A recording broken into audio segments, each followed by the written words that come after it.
Hi everyone, good morning. இங்க இன்னொரு native வெரைட்டியான ஒரு conversation. How is the weather? It's pretty chilly today. Need to grab a coffee to warm up அப்படின்னு கொடுத்துருக்காங்க. அதாவது இப்போ எப்படி இருக்கு வெதர் அப்படின்னா அதுக்கு நம்ம வானிலை எப்படி இருக்கிறது அப்படின்னு நேரடியாக பொருள் இருக்க முடியாது. How is the weather அப்படின்னு சாதாரணமாக கேட்கறது எப்படி போயிட்டு இருக்கு அப்படின்னு. அப்போ இங்க அவர் வானிலையை தான் எடுத்துக்கிட்டு பதில் சொல்றாரு. It's pretty chilly today. இந்த ஏ அப்படிங்கிறது இல்லையா அப்படின்னு அர்த்தம். இன்னைக்கு கொஞ்சம் குளிரா தான் இருக்கு. Need to grab a coffee to warm up.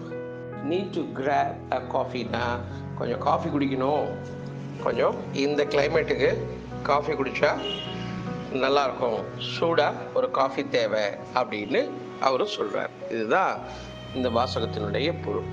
இந்த நேட்டிவ் ஸ்பீக்கர்ஸ் இப்படி தான் ஒருவரை சந்திக்கிற பொழுது பேசிக்கொள்வார்கள்.